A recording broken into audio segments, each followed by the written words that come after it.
Hello everyone, आज हम करने जा रहे हैं हिंदी का ऐसा टॉपिक जो है जिसका नाम विशेषण। देखो, हमने पहले भी संज्ञा सर्वनाम आदि किए हैं। संज्ञा को मैंने बताया था कोई भी नाम संज्ञा कहलाता है। वो किसी वस्तु का हो सकता है, किसी जाति का, किसी व्यक्ति का, किसी प्राणी का, किसी वस्तु का, किसी जगह का नाम हो सकता है। और हमने बताया था वेरियस एग्जाम्पल के द्वारा व्यक्तिवाचक, जातिवाचक और भाववाचक, और फिर जातिवाचक के भी द्रव्यवाचक और समूहवाचक। और सर्वनाम शब्द हमने पढ़े थे। सर्वनाम शब्द वे शब्द होते हैं जो संज्ञा की जगह काम आने वाले शब्द होते हैं। हमने संज्ञा की जगह काम आने वाले शब्दों को सर्वनाम शब्द कहा था। अब विशेषण क्या है? संज्ञा और सर्वनाम की विशेषता बताने वाले शब्द विशेषण कहलाते हैं।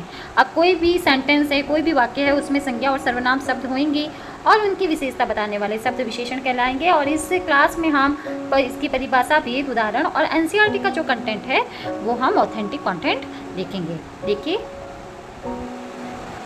यहाँ पर देखिए, एक पिक्चर के माध्यम से आपको थोड़ा सा समझाते हैं कि विशेषण एक्चुअल में है क्या। देखिए, यहाँ पर एक शीतल जल का बहने वाला प्रपात बह रहा है। प्रपात का मतलब हो गया झरना। झरना बह रहा है और ये देखिए, शीतल जल का अनुभव हो रहा था। दूधिया चांदनी फैली हुई थी। असंख्य दर्शक सुंदर जलधारा का आनंद ले रहे थे। इंद्रधनुषी छटा बिखरी हुई थी। सुरम्य वातावरण था। तो वातावरण का एडजेक्टिव क्या हो गया? सुरम्य।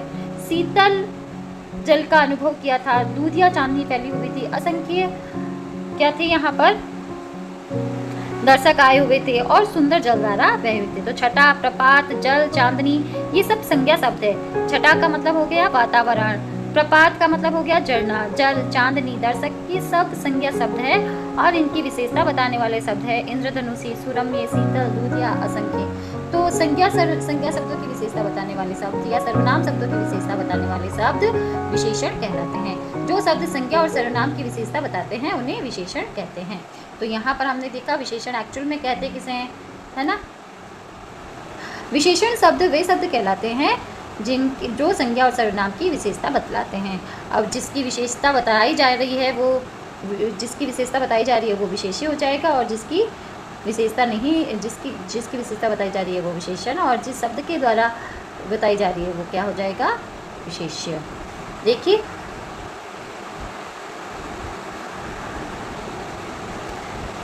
अब विशेषण भी 4 प्रकार के होते हैं। सबसे पहला विशेषण है गुणवाचक। गुणवाचक विशेषण भी कलर, रंग हो सकता है, गुण, दोष हो सकते हैं, है ना, दशा, अवस्था हो सकती है। गुण, आकार, रंग, दशा, अवस्था आदि का बोध कराते हैं। तो ऐसे शब्द जो किसी व्यक्ति के, वस्तु के गुण, दोष, आकार, स्थान, रंग, काल, दशा आदि का बोध करवाते हैं गुणवाचक विशेषण कहलाते हैं। जैसे कि एग्जाम्पल के रूप में हम देख सकते हैं,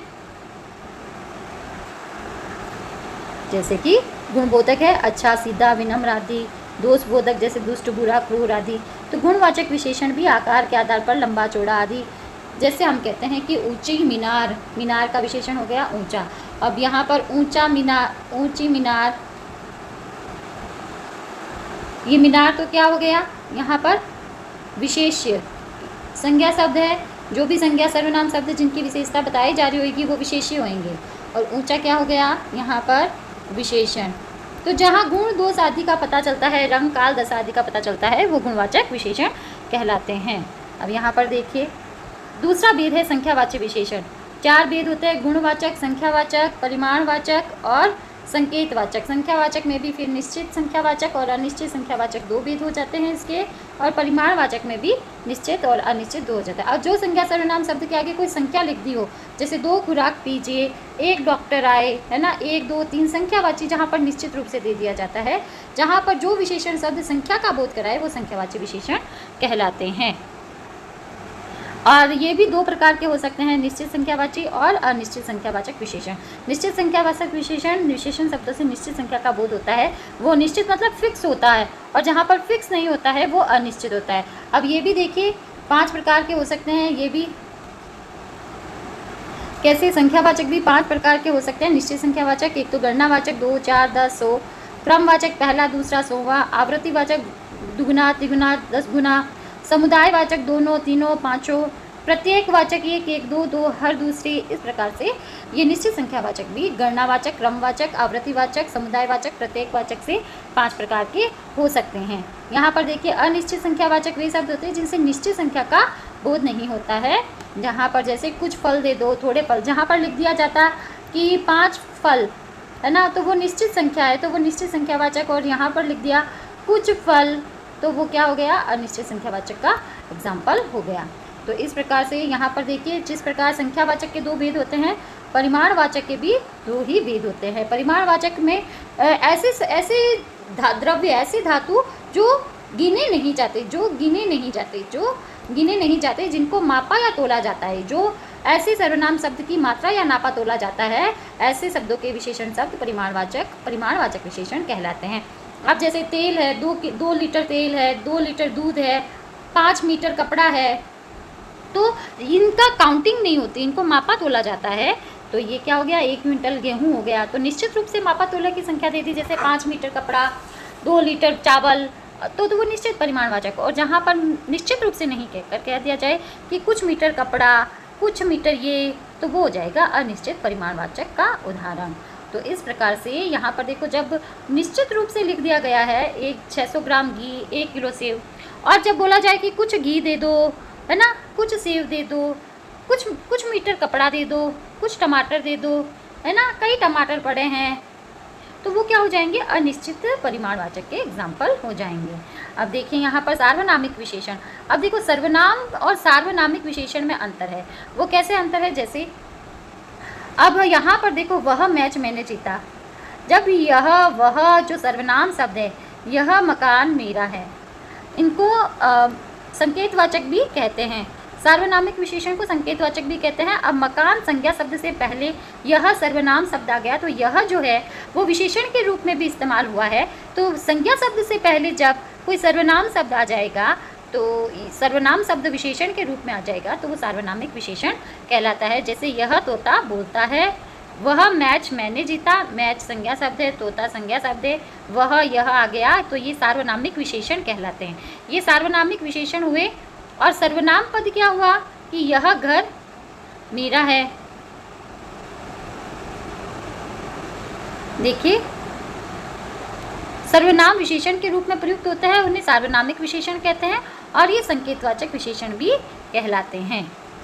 सारा कंटेंट एनसीईआरटी की ऑथेंटिक बुक से लिया गया है, आपको इसमें कोई भी दो राय नहीं होना चाहिए। अब देखिए सर्वनाम और सार्वनामिक विशेषण में अंतर क्या है। जब यह वह ये इस उन आदि सर्वनाम शब्द जब संज्ञा के स्थान पर प्रयुक्त होते हैं तो ये क्या कहलाते हैं, सर्वनाम कहलाते हैं। और जब यही शब्द संज्ञा के साथ प्रयुक्त होकर किसी विशेष व्यक्ति की ओर संकेत करते हैं तो सार्वनामिक या संकेतवाचक विशेषण कहलाते हैं। वह, जैसे वह काफ़ी कमज़ोर है, तब तो वह क्या हो गया, सर्वनाम शब्द। अब जब कहे कि वह लड़का बहुत चालाक है, तो यहाँ पर वह जो है इस लड़के का क्या हो गया, सार्वनामिक विशेषण। यह सुंदर गाना गाता है, तब जब यहाँ पर जब यह सुंदर लगा हुआ है तो ये क्या हुआ, सर्वनाम।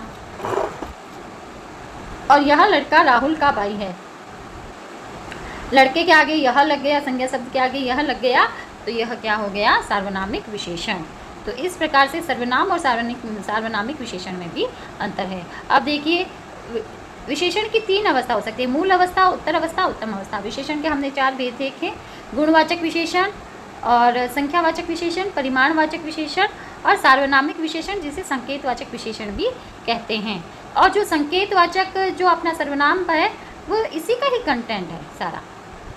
विशेषणों की तुलना 3 अवस्था में हो सकता है, मूल अवस्था, उत्तर अवस्था और उत्तम अवस्था। मूल जैसे हम इंग्लिश में बोलते हैं ना, बिग, बिगर और बिगेस्ट बोलते हैं, उसी प्रकार से हिंदी में भी क्या हो जाएंगे, मूल अवस्था, जैसे राम लंबा लड़का है और राम श्याम से भी लंबा लड़का है, लंबा से लंबा, और संपूर्ण कक्षा में सबसे लंबा राम है।